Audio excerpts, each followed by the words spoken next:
The wind of the north was colder than usual, carrying whispers of war that stretched from Winterfell to King's Landing.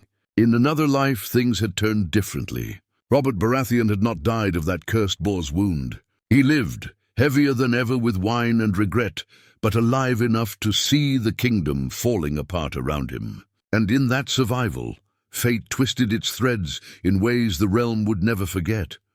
Robb Stark had been crowned king in the north after his father's murder, yet even victory tasted bitter. His bannermen wanted independence, but Robb's heart was torn between vengeance and duty. It was then, during one restless night in Riverrun, when Catelyn brought him a letter, written in a hand Robb recognized as Maester Aemon's from the Wall. The letter did not speak of White Walkers. Not yet, but it carried a truth heavier than any sword. Jon Snow was not his bastard half-brother. He was a Targaryen by birth, son of Rhaegar and Lyanna. Robb stared at the parchment, his knuckles white. His mother's eyes were hard, doubtful, but the seed of possibility was planted. If Jon was the rightful heir, then the North's rebellion was not just about vengeance. It could be about reshaping the realm itself. At the same time, in the capital, Robert Baratheon was not blind to the vipers circling his throne. Cersei's lies had been uncovered. The children he once called his own were bastards of Jaime. Rage burned inside him like wildfire. For once his drunken haze gave way to clarity. He summoned his old friend Ned's memory to his heart, and with clenched fists he swore he would not let the Lannisters consume the realm. Robert wanted allies, but few could trust him now. It was then he remembered the North. He remembered Ned's children, and when he heard rumors of Robb's victories, a spark returned to the old king's eyes. For the first time in years, Robert dreamed of something larger than wine or hunting. He dreamed of uniting the realm again, with Stark steel and Baratheon fury. The final piece of this unlikely puzzle sat at the wall. Jon Snow, though still unaware of his true parentage, had grown in strength and wisdom. He had led men, fought against wildlings, and earned the respect of even hardened rangers. Deep inside, he still wrestled with his bastard blood, but fate had already placed him at the crossroads of kings and crowns. When Maester Aemon finally confessed the truth of his mother Lyanna, Jon's world cracked apart. His vows to the Night's Watch chained him, but the blood of dragons in his veins burned for recognition. The turning point came when ravens flew, one to Winterfell, one to the Wall, and one carried secretly to King's Landing. Robb's proposal was bold, perhaps even mad. He wrote, "Let the North bend no knee, let no suzerain lord claim our lands, but let us join, as brothers and allies, against the lions who tore apart both our houses. Robert Baratheon, if you are the true king, prove it by casting off your Lannister chains. Jon Snow, if you are the son of my aunt, then stand with me, and together we shall decide the fate of this realm." When Robert read the words, he roared with laughter so loud it shook the Red Keep. "The wolf pup dares summon the stag and the bastard crow? Ha, Ned, your boy has more fire than you ever did." Yet deep inside, Robert felt the call. The chance to burn the Lannisters, to restore honor to the realm, and perhaps to leave a legacy that was not soaked in wine. And Jon, standing on the wall as snow whipped around him, read Robb's words with trembling hands. His heart ached with torn loyalties, the vows he swore, the truth of his blood, and the call of family. But as Ghost pressed close to his side, Jon whispered into the night, "I cannot fight this war alone. But maybe, together, we can change everything." The stage was set. 3 men, bound by blood, duty, and betrayal, were about to rewrite the fate of Westeros. The raven carried Robert's seal, heavy with the crowned stag pressed into black wax. It had flown north under secrecy, carried by hands loyal only to him. For once, Robert Baratheon moved in silence, not thunder. His guards believed he was on another hunt, though no boar waited in the woods. He slipped out of King's Landing with only 2 men he trusted, Barristan Selmy, his old knight, and Ser Davos Seaworth, the smuggler turned lord. Neither asked questions when Robert muttered, "The wolves call me and I must answer." The roads north were crueler than the Iron Throne. Robert, long softened by wine and excess, found himself panting after a day's ride. Yet his eyes, once dulled, now sharpened with each mile away from Circe's poisonous smile. At night, as the fire crackled, he would speak to Selmy and Davos. The boy Robb is more like Ned than he knows. He's dangerous, not because of swords, but because men believe in him. Gods, I envy Ned for siring sons worth a damn. Mine were. Never mine at all. His words dripped with bitterness, yet behind them was something almost like hope. Meanwhile, far in River Run, Robb Stark stood over a map of Westeros. His bannermen argued as always, Greatjon Umber roaring for war, Roose Bolton whispering for caution. But Robb silenced them with a fist on the table. The North cannot fight the whole realm. If Robert Baratheon comes, if Jon stands with us, then we fight not as rebels, but as kings. Catelyn watched her son with weary eyes. She had once begged him to make peace, to think of Sansa and Arya trapped in the capital. Yet something about Robert's letter made her tremble. She remembered the young king who had laughed with Ned in Winterfell's halls, who had called her little sister with warmth. Could that man still exist beneath the mountain of wine and rage? And then there was Jon Snow. He had not yet left the wall, though the urge pulled at him like ghostly chains. Maester Aemon's words echoed every time Jon closed his eyes. You're not the son of Winterfell's lord, but the blood of dragon and wolf runs in your veins. The realm will need you. Samwell begged him to stay. The Night's Watch is your oath, Jon. Leave, and you break every vow you swore. But Ghost prowled restlessly, his red eyes watching the horizon, as if he knew their path lay south. When the message came from Robb again, this time carried not by Raven, but by men wearing stark colours who had risked everything to ride to the wall, Jon made his choice. He kissed Sam's forehead, gripped Ed's shoulder and said, "Tell them I will return. If the wall still stands, I will come back." The deserter's cloak weighed heavy on him as he crossed into the wildling woods. But his steps did not falter. For the first time, Jon Snow was not a bastard or a crow. He was a piece of a greater game. It was at the Crossroads Inn where fate drew them together. A storm battered the skies, drowning the world in mud and lightning. Robb had marched south with a small company of trusted men, leaving Bolton and Umber to guard his armies. He did not wear his crown, only the dire wolf stitched to his cloak.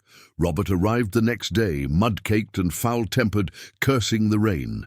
Davos guided him inside, and there, across a rough wooden table, the wolf and stag met. For a long moment, neither spoke. Robb's blue eyes burned with suspicion, while Robert's heavy frame leaned forward, his breath thick with ale and storm. Then Robert slammed a meaty hand onto the table and laughed. "Gods be good, you look like your father. Too damned much like him. If you were any more Ned, I'd start asking you for advice I won't take." The tension cracked, if only slightly. Robb didn't laugh, but he didn't reach for his sword either. And when the door creaked open once more, soaked through with rain, Jon Snow stepped inside. His black cloak clung to him, ghost at his heels, eyes like pale fire in the storm's gloom. For the first time, Robert Baratheon stared at the boy Lyanna had died for, though Jon himself didn't know the weight of that gaze. The storm outside howled louder, but inside the inn, silence ruled. 3 figures, wolf, stag, and dragon-blooded crow, stood together under one roof. Robert raised a hand, pointing a thick finger at Jon. "By the gods! Ned's bastard looks more Stark than Stark himself. But I see her too. I see Lyanna." His voice cracked for the first time in years, and he swallowed the lump with ale. Robb's jaw tightened. "He is my brother, bastard or not. If you mean to use him, you'll answer to me." Jon, wet and weary, only said one thing. "If we are to stand together, it must be as equals. No more lies, no more crowns for one and chains for another."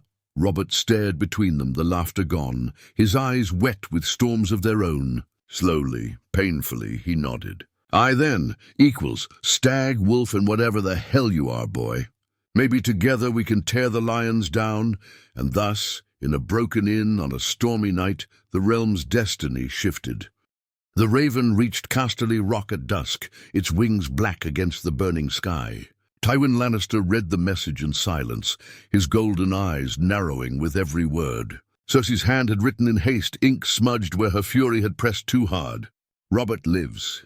He rides north. The Starks and the bastard boys stand with him. If you do not act, father, the lions will be torn apart. Tywin let the parchment fall into the fire.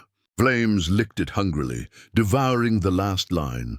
So Robert Baratheon crawls out of his cups and finds his spine at last, he muttered. His voice carried no fear, only calculation. At the same hour, in the Red Keep, Cersei paced the throne room like a caged lioness. Her son Joffrey lounged on the Iron Throne, kicking at its steps like a spoiled child. "Let them come," Joffrey whined. "I'll put Robb Stark's head on a spike next to father's." Cersei's hand lashed out, striking his cheek. The boy gasped, more in outrage than pain, but her glare silenced him. "You are not your father's son," she hissed. "You are mine. And you will sit still while I ensure this kingdom does not slip into wolf claws and drunken hands." Varys slithered from the shadows, his soft voice dripping like honey. "Whispers tell me the small folk already sing of a stag and wolf alliance. They say the North and the Crown march as brothers once more. Dangerous songs, your grace, songs spread faster than swords." Cersei turned on him, eyes burning. "Then let them spread, Spider. Fear is stronger than loyalty. Spread whispers of your own, that Robert is dying, that the North conspires to burn the South, that the bastard Snow is no son of Ned, but the spawn of dragon madness. Make them fear him." Varys bowed low, his smile unreadable. "As you command. But remember, fear cuts both ways." The next morning, a raven flew from Casterly Rock, carrying Tywin's reply. His plan was sharp as Valyrian steel. Split them. Break the fragile bond before it grew teeth. Letters went to the Frys, promising them lands and titles greater than anything Robb Stark could grant. Raventree Hall was tempted with gold, and in secret, Tywin reached to the Vale to sweet-faced Lysa Arryn, reminding her that the same wolves who brought her sister's ruin now threatened her son's safety. But Tywin was not content with parchment alone. Armies began to march. Lannister banners rippled like rivers of gold across the riverlands, burning villages that dared to whisper of wolf alliances. Refugees flooded the roads, crying of lions devouring their homes. "This is your king's doing," Lannister riders shouted. "The wolf brings war to your door." Meanwhile, Cersei prepared her own weapon. She sent ravens to Dorne, fanning the embers of their hatred. "The man who killed your prince, Robert Baratheon, marches again. He would place his bastard on a throne of blood. Will you let your children's murderer rule unchallenged?" In the Stormlands, loyal bannermen of Renly Baratheon stirred restlessly. Renly himself sat in Highgarden, whispering into Margaery's ear. "Robert is weak. The North is treacherous. If anyone should wear the crown, it is me. I have the Reach behind me." Seeds of division scattered like wildfire sparks. By the time the wolves and stag reached the twins, the trap was already set. Lord Walder Frey received them with his usual sly smile, his hall reeking of old meat and stale wine. He bowed low to Robert, his tongue dripping flattery. To host a king and the young wolf together, why, it is an honor few men could claim. But his eyes betrayed him, darting to the shadows where Lannister gold had already been hidden. Robb felt the unease. Ghosts snarled at the Frey children, hackles rising. Jon leaned close, whispering, "These walls reek of treachery," but Robert waved him off, drowning suspicion with ale. "Bah, every lord smells of treachery. If the old crow wants to flatter me, let him. We'll have our feast, then march." That night, while music played in the halls, Cersei's whispers spread through the camp outside. Men muttered of Jon's parentage, of dragon blood and madness. "The bastard wants the throne for himself," some said. "The North will abandon us once Robert falls." Distrust coiled like a serpent, biting unseen. But in the high tower of the twins, a raven waited, unflown. Its message, written in Tywin's cold hand, promised Walder Frey a feast greater than any. The heads of wolves, stags, and crows, all on one platter. Walder only had to wait for the right night, and while the storm of treachery built in the south, the true storm gathered far beyond the wall. Dead men stirred in the snow, marching silently under the eye of a king whose crown was ice. But for now, Westeros's eyes turned only to lions, wolves, and stags. The feast at the Twins was a noisy, choking thing filled with greasy meats, sour wine, and laughter too sharp to be true. Robb sat at the high table beside Robert, their cups clashing as old Frey daughters paraded before them like cattle at market. Jon sat lower, his black cloak drawing whispers from the Freys, their eyes narrowing at the sight of a crow in wolf company. Ghost lay at his feet, lips curled, never at rest. Robert was drunk before the first boar leg reached his plate, yet even through the haze he barked with life. "Seven hells, Starkboy! This is the best meat I've had since I left King's Landing. Almost makes me forget your mother's sour face." He roared with laughter, though the remark tightened Robb's jaw. Lord Walder Frey watched it all with pale eyes like stagnant water. His mouth curled into something between a smile and a sneer. "It warms my bones to see such friendship," he croaked, raising his cup. "The wolf, the stag, and, well, whatever that one is." His bony finger jabbed toward Jon. The whole chuckled, some openly, others nervously. Jon did not flinch, but Ghost growled so deep the torches flickered. The sound silenced the laughter. Robb leaned forward, voice cool. "That one is my brother. Call him less, and you call me less." Robert slammed his cup down hard enough to crack the wood. "By the gods, you'll not mock a man with a direwolf at his side. I've seen many bastards rise higher than lords, and if this boy carries Lyanna's blood—" His tongue slipped in drunkenness, but his eyes cleared at once. He caught himself, muttered, "Ned's blood, then he's worth 10 of your squabbling brood, Frey." Lord Walder only bowed his head, lips twitching. He had heard enough to scent opportunity.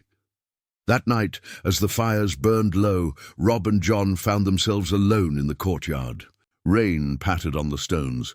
"He almost spoke it aloud," Jon said quietly. "If the Freys know what I am—" Robb's hand tightened on his sword belt. "Then they'll use it. Against you, against me. We must be sharper than the lions now. Freys are not friends, Jon. They're daggers waiting for a throat." Jon's gaze drifted to the battlements, where Frey guards whispered and laughed. "Daggers cut deepest when you sleep." Inside the hall, Robert had collapsed into a chair, snoring, ale spilling from his hand. Davos and Barristan watched from the shadows. Selmy's voice was grave. "This place stinks of treachery. Walder Frey hides his true meal behind false meat." Davos nodded. "Aye, if Tywin's coin has touched this house, there'll be knives waiting. We'd be wise to move before dawn." But dawn did not wait for them. At first it was small. A servant slipping out a side door? A guard posted where none had stood before. Ghost's hackles rose, a low growl trembling through his chest. Jon followed his gaze to the towers, where a banner flapped. Not the twin towers of House Frey, but the crimson lion of Lannister. Hastily tied in the dark, Jon was at Robert's side in an instant, shaking him awake. "Up now!" Robert blinked, cursing, fumbling for his sword. Robb burst into the hall, his men at his back. The music had stopped. Every Frey at the tables stared with blank eyes, hands hidden under benches where daggers waited. Lord Walder rose, arms spread in mock sorrow. "So quick to suspicion, young wolf. We meant only to honor you." "Honor smells less of blood," Robb snapped, sword drawn. The first dagger flew before Walder could answer. It struck a Stark bannerman in the throat, spraying the table red. Chaos erupted. Robb leapt across the table, cutting down a Frey guard before the man could draw breath. Robert, roaring like the warrior he once was, split a man's skull with his warhammer, the old strength flaring for a final time. Jon fought back to back with Robb, Ghost ripping into Frey men with crimson fury. The betrayal was swift, but not clean. The wolves had smelled the trap, and the stag had teeth left in him. Men fell screaming, torches overturned, the feast hall burning in smoke and screams. Walder Frey shrieked for his men to kill them all. But panic spread as Ghost leapt onto the dais, tearing one of his sons apart before his eyes.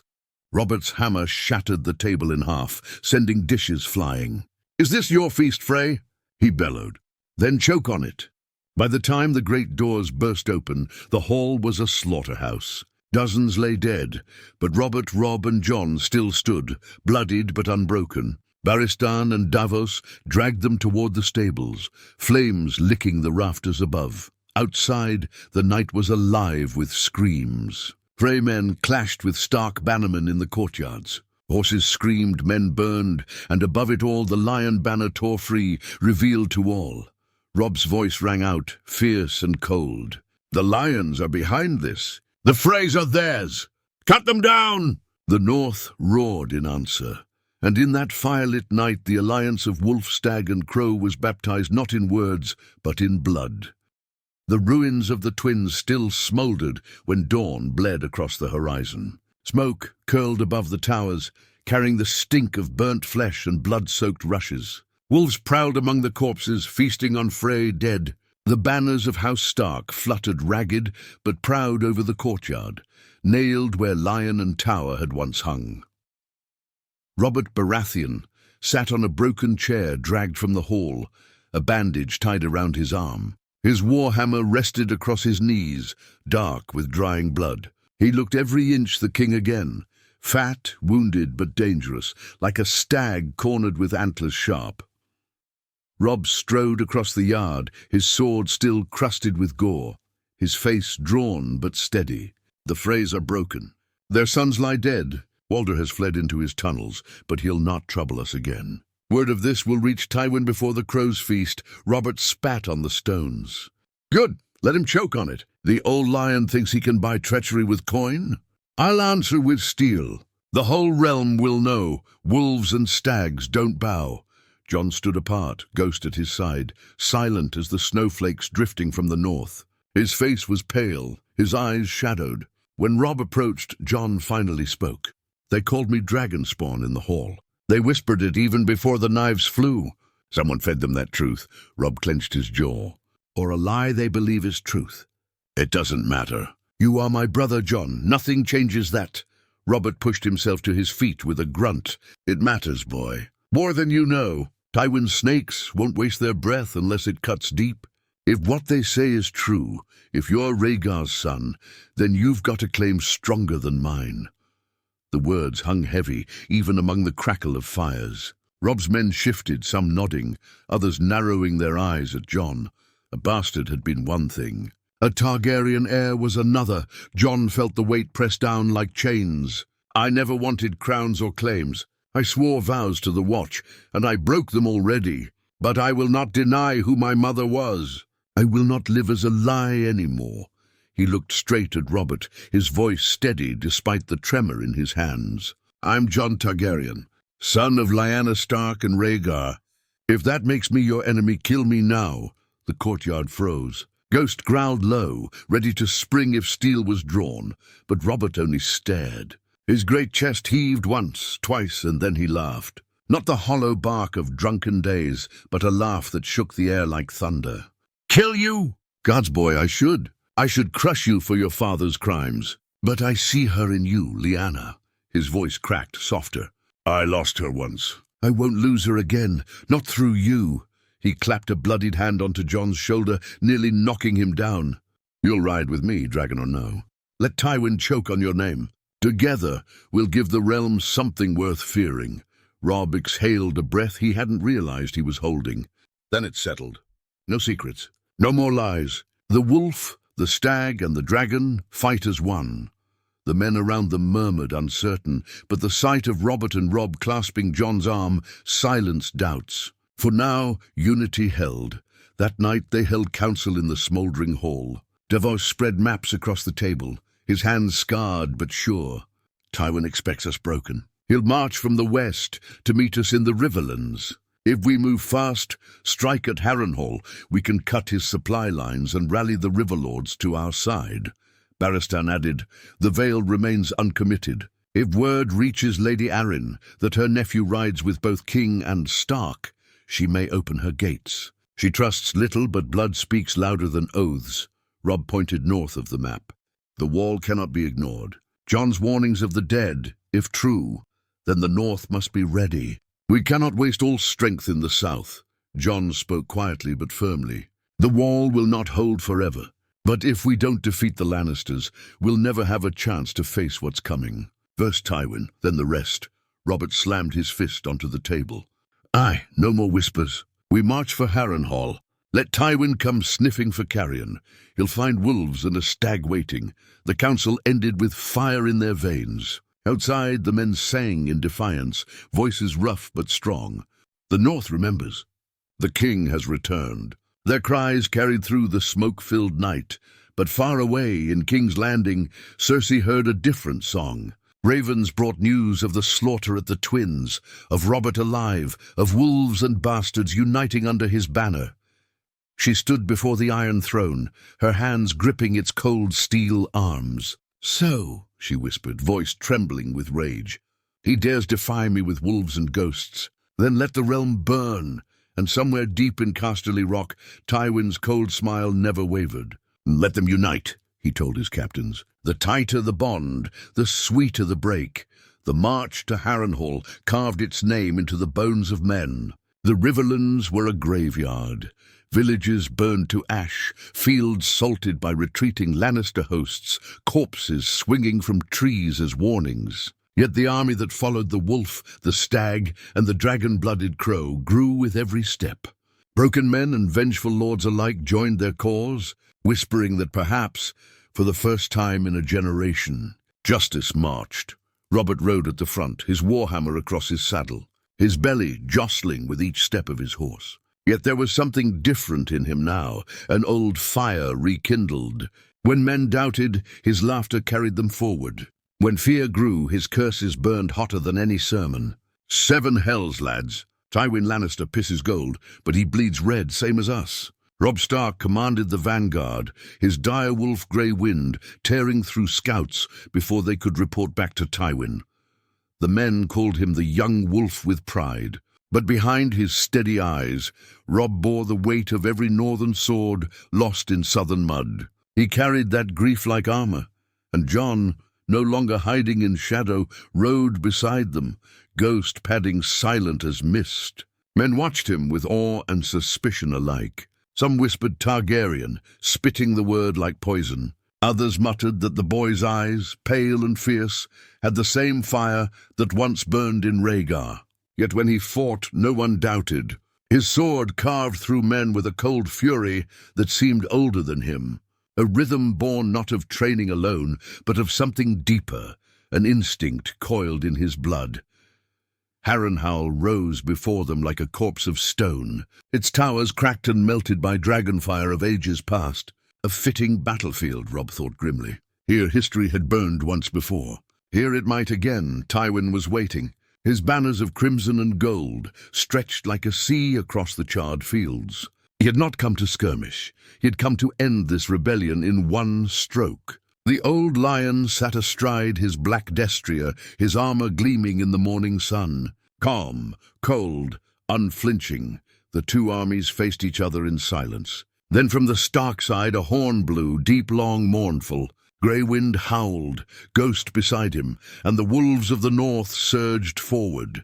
The battle began with thunder. Arrows blotted the sky. Cavalry smashed into infantry. The ground shook with the weight of iron and rage. Robert led the charge himself, swinging his hammer with brutal joy. He crushed helms like eggshells, bellowing Ned's name, Lyanna's name, every name the lions had stolen. Men followed him as though he were young again, unbroken by wine. Robb fought like the general his father had raised him to be. He flanked Tywin's lines, striking fast and retreating before the lion could close his jaws. Where Robb rode, his bannermen roared, their loyalty unshaken. But Tywin had not built his legacy on folly. His formations bent but never broke, his knights cutting deep into Stark lines. Jon found himself at the center, Ghost tearing through armored men, his own blade black with blood. It was there in the press of the melee that something inside him stirred. His senses sharpened beyond reason, the clash of steel slowed, the fear of death vanished. He moved as though guided by unseen hands, striking where gaps opened, parrying blows he should never have seen coming. Men swore afterward his eyes glowed faintly, like embers beneath frost. At the heart of the chaos, the three met Tywin himself. The old lion had ridden forward, his guard around him, cutting a swath through lesser foes. Robert roared when he saw him. "Tywin! You golden bastard, face me!" Tywin's voice was cool, even as blood dripped from his blade. "You were a poor king, Robert. You'll be a poorer corpse." Their clash was thunder. Robert's hammer shattered shields, while Tywin's sword struck with cold precision. Robb darted in, grey wind leaping to drag a guard from his horse, tearing him apart. Jon pressed from the other side, Ghost snapping at Tywin's mount, until the beast reared. For a heartbeat, it seemed the alliance might crush the lion between them. But Tywin fought like a man who had never lost. His sword sliced across Robert's arm, drawing blood. He nearly struck Robb down, only for Jon to block with a desperate swing that numbed his arm to the shoulder. The field churned with slaughter. Men screamed, burned, bled, died. Yet neither side yielded. The sun began to sink, casting Harrenhal's broken towers in blood-red light. At last, horns blew again, this time from the west. Reinforcements. Not Stark, not Baratheon, but banners of green and gold. The Tyrell host, Robb's heart sank. "The Reach has come," he breathed. Robert spat blood and grinned through the pain. "Good, more for me to kill." But Jon knew better. The field was turning. Even if they held the line, even if they broke Tywin's guard, the lions had called their garden allies. Ghost howled at the burning sky. The battlefield at Harrenhal was painted red, the cries of the dying echoing between the melted towers. Smoke hung low, stinging eyes and choking throats, as the clash of steel dulled into groans and whimpers. Wolves still prowled among the corpses, grey wind and Ghost dragging down stragglers. But the horns of the Reach cut louder than any howl.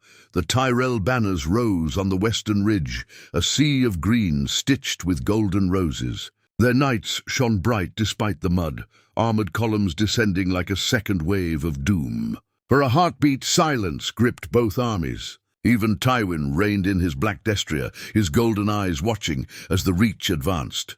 Robert spat blood into the dirt and barked, "Renly's doing." Only he could bed roses and think himself a king. His grip on his warhammer trembled, more from blood loss than fear. Robb's face hardened. "If the Tyrells fall upon us now, we're finished. Half my men are already dead. The River Lords won't stand against two lions."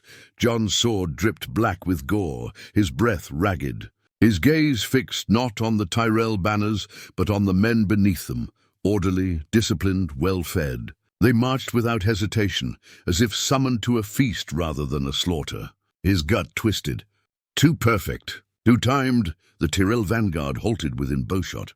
Out rode Sir Loras, his armor gleaming, plume bright despite the carnage. Behind him, banners parted to reveal Renly Baratheon himself, clad in polished green plate, a golden crown of antlers and roses upon his brow. His smile was wide, almost mocking, as if the battlefield were nothing more than a tourney. "Brother!" Renly's voice carried across the ruin.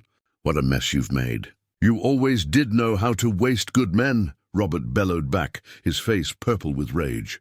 "Renly, you lily-livered bastard! You dare wear a crown while I still draw breath." He swung his hammer aloft, as if to strike the air itself. "I'll smash that golden weed off your skull." But Renly only smiled, calm as a cat. "The realm doesn't want a drunken relic, Robert, nor a wolf pup too green to rule, and certainly not a half-mad dragon bastard." His eyes slid to Jon, cold and cutting. "They want me, young beloved, with the Reach at my back," Robb snarled, grey wind pacing at his side. "The realm doesn't want another liar hiding behind roses."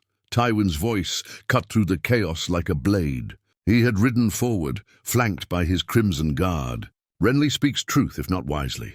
The realm craves stability. Not wolves, not drunken stags, and never dragons, but perhaps a compromise." Every man in the yard stilled, eyes shifting to Jon, Tywin's gaze fixed on him, unblinking. "The boy claims blood of wolf and dragon. The north will not kneel, the south will not bow. But what if we cut the head before it grows? Kill him, and the rest scatters, arrows notched." Swords shifted. Even among Stark men, whispers hissed, "Dragon, bastard, traitor." Jon felt the weight of every eye. The mud beneath him seemed to burn, the stench of death filling his lungs. For a moment, he wished for the wall again, for the cold, the silence, the simplicity of shadows. But Ghost pressed close, warm and alive, and Robb's hand found his shoulder. "No one touches him," Robb growled. "Not while I draw breath." Robert staggered forward, blood dripping from his arm, his hammer dragging a trench in the mud. "You'll not kill him, Tywin. You'll not kill my blood, Renly. Gods help me, I'll crown him before I let you lay a finger on him." Jon's chest tightened. His voice rose, raw but clear, cutting through the horns and the silence. "Enough!" He stepped between them, sword lowered, eyes burning pale as winter. "You squabble over thrones while the true enemy gathers. I've seen them, the dead that walk. Beyond the wall they rise, and they march south. If we waste ourselves here, none of this will matter. Wolves, stags, lions, roses, all will feed the cold." Laughter broke from Renly's men. Even Tywin's mouth curved faintly. But Jon did not falter. "I am no king. I seek no crown. But I will not lie about what comes. You think lions and roses will save you? You think gold will stop death? When the snows fall, your thrones will burn, and your banners will rot. Only together can we live, or alone we die." The words rang strange, almost otherworldly, as if carried by something older than Jon himself. Even Robert fell silent, staring at him with wide eyes. Robb felt it too, a chill like winter wind rushing through his bones. For the first time, Tywin did not answer at once. His golden gaze studied Jon, as though measuring a puzzle he had never planned for. Renly broke the silence, scoffing. "Ghost stories. You sound just like Stannis with his Red Witch," but his laugh faltered when none joined him. The battlefield, soaked in blood and flame, seemed to listen. Robert lifted his hammer high once more. "I believe him," his voice thundered. "I believe, and I say this war is not yet lost. Wolves, stags, dragons will march north when we're done here, and gods help anything that stands in our way." Cheers rose among the northern men, ragged but fierce. Tywin's gaze darkened, Renly's crown glinted, and Jon stood in the center of it all, no longer just a snow, not yet a king, but something far more dangerous. A voice the realm could not ignore. Above the burning ruins of Harrenhal, crows circled, their cries sharp against the reddening sky. The Game of Thrones was far from over, but a greater game had just begun.